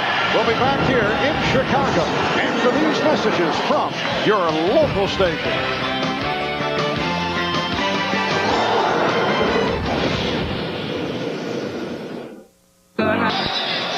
Back in Chicago, you can see the numbers during the course of the regular season. Fewest points for Utah after 3 quarters against Detroit. Back in January, 55 points. Tonight, only 59. 78-59 Chicago as this fourth quarter gets underway. Marv, you see the Utah offense picking up. with 28 points, but the defense absolutely porous, giving up 31. Antoine Carr is back, as is John Stockton. Karl Malone sitting down here at the start of the fourth quarter. Fan pass saved by Williams. Once again, Utah trying to run set offense, the bumping and grinding on the screens, trying to get position, and the tough, aggressive defense of Chicago forcing a turnover. Nice pass. Adam Keefe rebounding the miss by Brian Williams. Any man for Chicago that flashes in the post as Stockton can't find the range on the pull-up three. But any man for Chicago that steps into the lane, Mark, they just get whatever they want at the 1-foot range. John Stockton is now 1 of 7 from the field. Hopper and Jordan with Bushler, Kukoc, and Williams. Nice pass. And here comes Stockton. Russell for 3. Rebounded by Kukoc. Well, we talked earlier about the defensive strengths of the Bulls back home with the long arms. Those long arms also help in the passing. They're able to pass over the top of the shorter Utah players. Russell tried to close that baseline, but Jordan with a quick move drew the foul. Keep your eye on Tony Kukoc on the left part of your screen. Everything breaks down and the ball hit Michael Jordan's hands with the shot clock winding down. But Kukoc makes a nice move across the lane to get that opening. Can't finish the shot, however. Michael Jordan leading Chicago with 30 points. Utah couldn't have played that play any worse than they did. Bushler. Another assist for Jordan. That is number 7. He is 3 assists away from his first ever triple-double in the NBA Finals. And the Bulls now lead 80-59. Champ of defense. Stockton for 3. Now that's one of the most fluid plays that the Jazz have run in quite some time. It's just a straight post up, a couple of cutters go through, made the defense react, and then you get an open shot. Coach. Stockton flips it down to Carr. Stripped by Harper. Oh, terrific play by Bushler. What balance, what presence. The strip by Hopper, and Bushler able to come up with that loose ball. Hopper for 3. Air ball. He thought he was fouled. And now Jordan is fouled by Anderson. Oh, terrific pass. A look up by John Stockton hitting the streaking Antoine Carr, who just cannot get to finish the play. It's knocked loose by Harper, and then he gets, or I should say, Carr gets knocked out of the play, and Bushler goes the other way.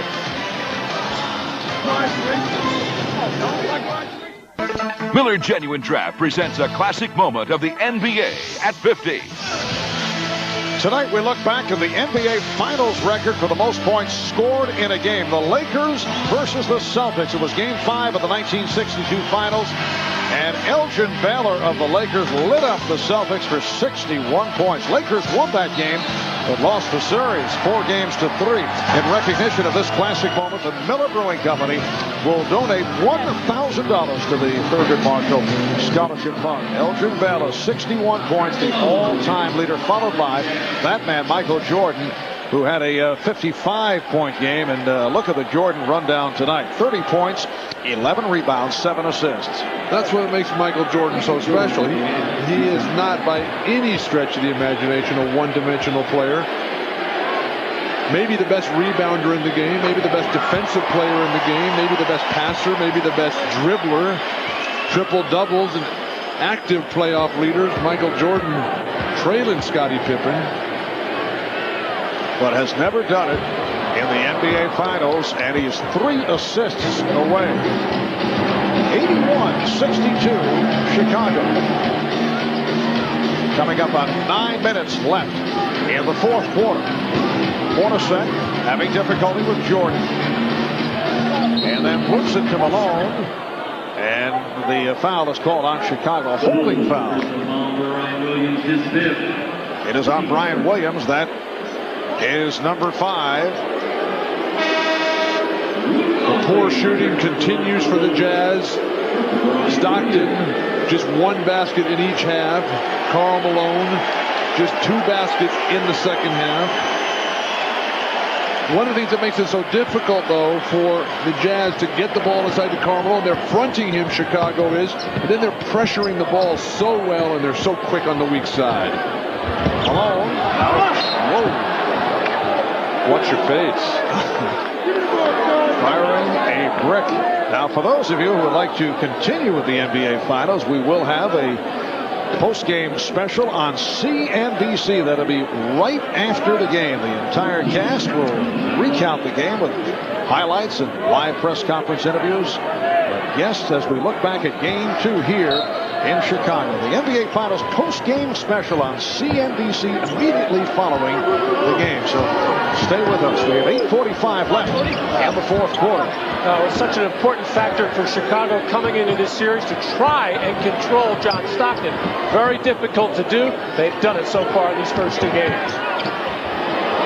Hornacek getting the pass to the cutting Keith. And the Bulls now lead 81-64. Worst loss of the season during the course of a regular season suffered by Utah. On 2 occasions beaten by 14. Once by the LA Clippers, once by the Toronto Raptors. Harper throwing a brick. And here's Hornacek on a give and go that is broken up. Now during the playoffs, Utah did lose by 20 to the Los Angeles Lakers, so that is their overall worst defeat. Well, in the playoffs, Utah averaging just 82 points a game on the road, so they've had their problems there, and they're averaging just over a little over 100 at home. It's a different team because they run more, the crowd gets behind them. They're a more active team, obviously, at the Delta Center. Travel on the travel, and now the foul is called. It is on Hornacek. The Delta Center in Salt Lake City, such a difficult place to play. You look at the best home record in the regular season this year. Chicago at the top, Utah right there. In the postseason, though, the Jazz undefeated. The Bulls with the 1 loss to Atlanta. Marv, you're right. That crowd will be so fired up in Utah. One of the great crowds in the NBA. Also has that hip feeling. They're right on top of you. Longley getting it to Pippen to try to save it. And knocked out of bounds. Last touched by Anderson. And in Utah, in Salt Lake City, there is a slight altitude factor. Michael Jordan was telling Gene Siskel before the game, because Gene asked him, what do you think about it? He said, it usually bothers us the first time we go in there, but that's the only time they've ever gone in is 1 time. So we'll see what happens on Friday. Say altitude or altitude? Altitude. Oh, altitude. Altitude. Basket won't count. Foul on Anderson. And there is Gene Siskel. Always a source of Matt Guokas prior to games. Matt looking for movie passes. Right. I'll buy big guy. Foul is called on Anderson. This is Game 2 of the best of 7 NBA Finals Series. Game 1 Sunday night, won by Chicago, 84-82 on that dramatic jump shot by that man, Michael Jordan. Friday night, Salt Lake City, Game 3, 9 o'clock Eastern Time, right here on NBC. A look at the rest of the schedule. Game 3 on Friday, Game 4 on Sunday. Marv, I really thought the Jazz would play a lot better ball game than they did tonight. They just came out flat. Karl missed some easy shots early. They never got into it. When Chicago did struggle, Jazz couldn't capitalize, and the shooting woes continue. Yes, this has to be awfully disappointing. Malone with the tip, because he talked to the coaches after the first game, and they were not, obviously you don't like to lose on a last-second shot, but they were not disgusted because they felt they were correctable things they could adjust. Even talking about the turnovers, they felt there was a lot that they can certainly make adjustments, but they have not. The Bulls came out fast, and it's just been a very poor game for Utah here tonight. And as Jim Gray reported at the beginning, that this Utah team has responded magnificently to adversity all year long. They're just going to have to totally regroup and come out with a rededicated focus. Jordan and Harper on the break. And Harper goes all the way. So the Bulls lead it 87-66. But a loss is a loss. And, there are no trends. Every game is different. Everything. Look at Scottie Pippen tonight. He's out there. He's playing. Nowhere near the tremendous performance he put on game one. It wasn't needed because Michael Jordan is just having a gem. But every game is different. You take the win, you take the loss, you move on, you prepare for that next game. Hornacek fires one up and hits. Jeff Hornacek with a two-pointer. And the look on Bushler's face, who was all up over Hornacek, and Bushler said, what do I have to do to make this guy miss here? Chicago needs a timeout. And the timeout is taken with 5:51 remaining in the fourth. Back in Chicago in these aerial views of the Windy City, being brought to you by Goodyear. It's been all Chicago. 5:51 remaining, 87-68 the score. One-time head coach, one-time standout player for the Chicago Bulls. Jerry Sloan has had a very long evening. Jerry played 11 NBA seasons, 10 as a member of the Chicago Bulls. This vintage footage of Jerry Sloan, known as a fierce competitor, two-time All-Star, six-time All-Defensive Team selection. And at times it might be said he would let his emotions run over the edge. One-time head coach of the Bulls. He coached Chicago back in 80, 81, 82. From McLeansboro, Illinois, population of 2,700. It is his 9th season overall as head coach of the Jazz. That is the longest active tenure with one team, and he's done a terrific job. Could certainly put together a strong argument for Jerry Sloan as NBA Coach of the Year this season among many legitimate candidates. Well, they win 50 games plus every year. This was the franchise record year. They conduct themselves on and off the court perfectly. They play a beautiful style of basketball, and every year the team seems to get better and better, adding more pieces to the puzzle. I was fortunate enough to play with Jerry Sloan for 3 years here in Chicago. A great teammate, one of the best help defenders that I ever played with, and he certainly had to help me quite a bit. Outstanding rebounder, huge hand, big hand, anything around the basket, anything he could get his hands. He wasn't a great leaper, but anything he got his hand on, he got it. I would imagine those practice sessions going against Jerry would be most intriguing on your part. Well, when he was your teammate, he was with you all the way. He played hard in practice. When you had to play against him, in the other teams, very difficult. And Michael Jordan called for the foul, got a piece of Hornacek. That is his first, and 3 shots coming up for Hornacek. Michael Jordan playing the defense there, just a little bit of a reach, trying to get out on the break, calling for the foul. I did have the privilege of playing against Jerry Sloan. I still have scars, physical but mostly emotional. Jerry Sloan took over in Utah 17 games into the 88-89 season, taking over from Frank Layden, one of only 2 Chicago Bulls to have his uniform number retired here in Chicago. The other is Bob Love. Now 5:20 remaining in the fourth quarter. And the Bulls lead 89-70. The Jazz never got into it. It was 6-0 at the start. It was 8-1. Now you think, hey, it's early. It doesn't matter, but they just could not get going. Chicago leading all the way. Chicago went through a drought period and then snapped out of it. Utah went through several periods where they were not able to score. Never did snap out. And Utah has been such a sharp team from the outset in virtually every game this playoff run for them. Now the Jazz sticking with their regulars, trying to find that rhythm. Interesting to see how long Sloan stays with these guys. Two stars have not been able to do it. Karl Malone and coming up short. John Stockton has not played well. Everything on Karl at the front of the rim.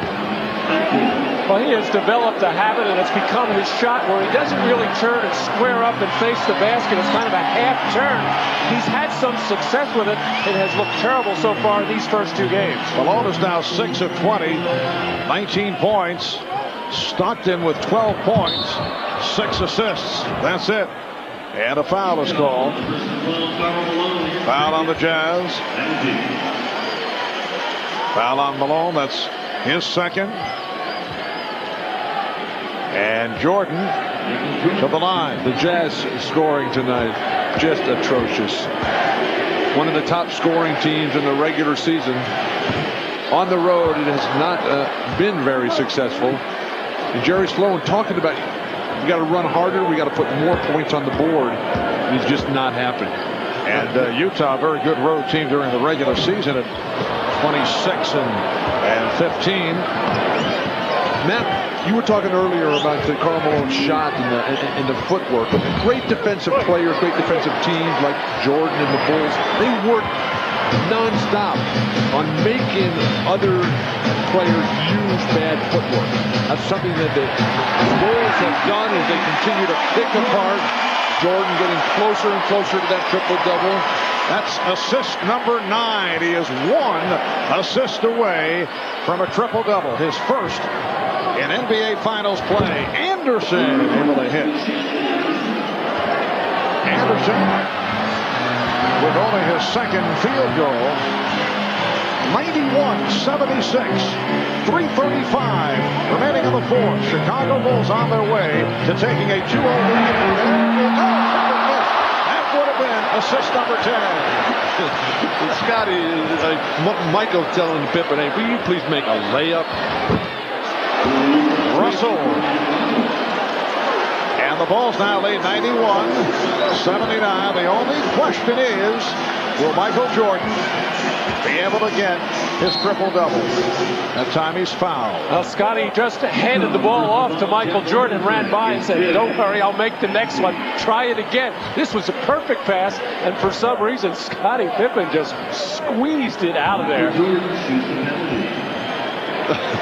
He's back there saying, hey, you guard him. I got this guy. He's not worried about it, but the Bulls are probably the best team in basketball in terms of spreading the floor and making teams chase them once they've got this lead. And then they just pick you apart with those big guards passing over the top to big men flashing at the hoop. Jordan supreme tonight. 37 for Jordan. And the Bulls lead 93-79 with 3 minutes remaining in the fourth quarter. Stockton. This is all cosmetic. When you look on the box score tomorrow, you'll see John Stockton with 14 points, but not able to do it in the early going. Jordan lost the dribble, and that will be a jump ball. Malone and Hoffer will go out the toss. Timeout has been called with 2:42 remaining in this fourth quarter. Michael Jordan and Scottie Pippen playing two-man basketball here. That missed assist, Michael looking over at him and said, what is wrong? I can't believe that.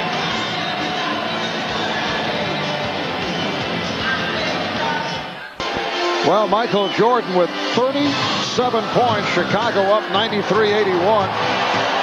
11 of 20 from the field for Michael Jordan. Scottie Pippen with 10 points. Karl Malone has not done it, only 6 of 20 shooting. John Stockton, 4 of 12. For Michael Jordan, one of his best performances in the NBA Finals. Overall best, that 55-point game back in June of '93 against Phoenix. And he's gunning for a triple-double, trying to become only the 14th player in NBA Finals history to collect a triple-double. The last to do it, Charles Barkley of the Phoenix Suns against the Chicago Bulls back in 1993. Magic Johnson has done it 8 times. Bob Cousy twice. Meanwhile, Utah has closed the gap. Chicago has led by as many as 22 points, but you don't really have a feeling that they're in this ball game, although there are 2:34 remaining. Which is the same situation that the Jazz were in, down 12 with just a little over 2 minutes to go, when they struck back and wiped out the Houston Rockets. Still hope, but as you say, Mark, the Jazz aren't playing that way. All right, here's Pippen. Rebounded by Malone. This again would have been an opportunity for a 10th assist and a triple-double. Coming up on 2 minutes remaining in the 4th quarter. Malone had it knocked away. And a foul. This is the closest since Chicago led 37-29. That foul was called on Jordan. Very strong move to the hoop by Karl Malone. One of the toughest of the night.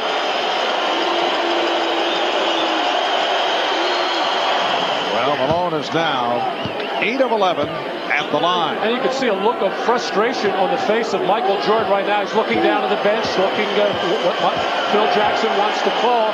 And whether or not it's the triple-double or he's very unhappy with the way his ball club is finishing up, it's a little hard to tell, but he's not happy. But Malone misses on the second. So the Bulls lead by 11 with just under 2 minutes remaining in the 4th. Very small lineup here for Chicago.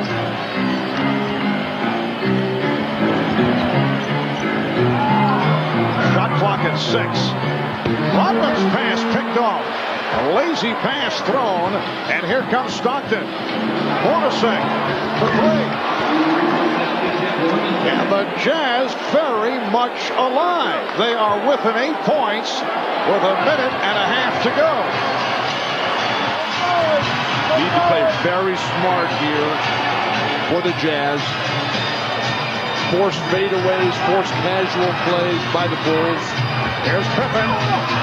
He thought he was fouled. No call. And last touch by Utah. It will be Chicago ball with a minute 16 remaining. Utah has outscored Chicago 26-15 in the 4th quarter. Again, they double up on Jordan. And a foul. The Jazz over the limits of Jordan to the line. Hornacek is fouled out. Well, that takes another offensive player away from Utah and a 3-point threat. And if all this is happening to Chicago in order to get Michael Jordan a triple-double, that's absolutely ridiculous. You're playing in the finals, you just get the win. I think the Bulls would be much better served if they took care of this ballgame and got Michael Jordan and Scottie Pippen on the bench, get them some rest, rather than worrying about triple-doubles, if in fact that's what they're doing. Getting him on the bench, this game's still in doubt. No, I'm saying as the game was winding down, just take care of the game and not worry about statistics. Michael Jordan, 14 of 19 at the line. Jeff Hornacek fouled out, played 31 minutes, scored 19 points. 1:11 remaining. And Chicago leads by 9. That last foul drawn by Michael Jordan as Harper checks back in for defensive purposes. Been a master all night. But when you double team Jordan, you can't let him step through and split that double team. You got to make him spin out of it. So Michael Jordan hits 1 of 2. 1:05 remaining in the 4th quarter. Bulls 94 and the Jazz 85. Bushwood broke it up. Bushwood with the steal.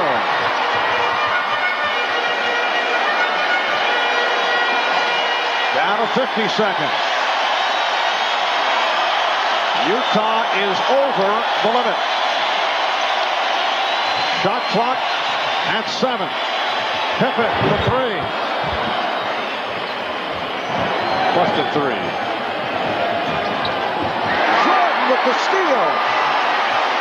So back-to-back turnovers by Stockton. Down to 25 seconds. And Jordan running it down. Bulls do have timeouts remaining, as did Utah. A poor shooting fourth quarter by Chicago, 4 of 17. Rodman. Dennis Rodman. And the Bulls now lead 97-85. That was a 3 for Rodman. Final seconds. The Chicago Bulls have defeated the Utah Jazz 97-85. The Bulls had the big lead most of the way. They led by as many as 22. Michael Jordan falls an assist shy of a triple-double. But Michael Jordan with another magnificent performance. 38 points, 13 rebounds, and 9 assists. And he's with Ahmad Rashad. Ahmad? All right, thanks, Marv. Michael, were you aware that how close you were to a triple-double during the last part of that game? Yeah, I was aware. Pippen made me aware when he missed that. But that's okay. We got to win. That's all that matters. What was the difference in game 1 and game 2? It seemed like you guys came out very much prepared, and they really, were you disappointed in the effort that they had? Well, we came out on the heels of what we did last game. And we were ready to take any adjustments that they made. They really didn't make the adjustments that we anticipated, so we basically stayed in the same focus that we did in the first game. And, you know, right out from the beginning, right to the end of the game, we just maintained our defensive pressure, operated, moved the ball around, got some good shots. You told me earlier, a couple of weeks ago, that was defense that wins championships, and you guys showed that tonight. Yeah, we did tonight, but we know we're going into Utah, and they play well at home. The crowd's going to be real loud. These are countrymen pros. You talk about Stockton and Malone, they're going to be ready to play. All right, Michael, congratulations on a great game. We will see you on Friday. Thank you. All right, let's go over to Jim Gray. Let's go back to Marv Albert. All right, thanks, Ahmad. As Michael points out, Salt Lake City, always a difficult place to play. 2-0 is the tally in this series in favor of Chicago. 97-85 the final. We'll be right back. Back in Chicago, the Bulls leading all the way have defeated the Jazz 97-85. Michael Jordan, 38 points, 13 rebounds, and 9 assists. History not on the side of the Utah Jazz. And you go back in NBA lore, only 2 teams in NBA Finals history have ever come back from a 2-0 deficit. Boston Celtics, 1969, and Bill Walton's Portland Trailblazers in 1977. Friday night, 9 o'clock Eastern, 6 Pacific. It's the Bulls and Jazz Game 3 of the NBA Finals right here on NBC. Coming up next, except on the West Coast, the Tonight Show following your late local news. And for those of you who would like to continue with the NBA Finals, interviews and post-game activities will be available on CNBC. That'll be right after these messages. For Matt Guokas, Bill Walton, Ahmad Rashad, and Jim Gray, I'm Marv Albert saying goodbye from Chicago. You're watching the NBA on NBC.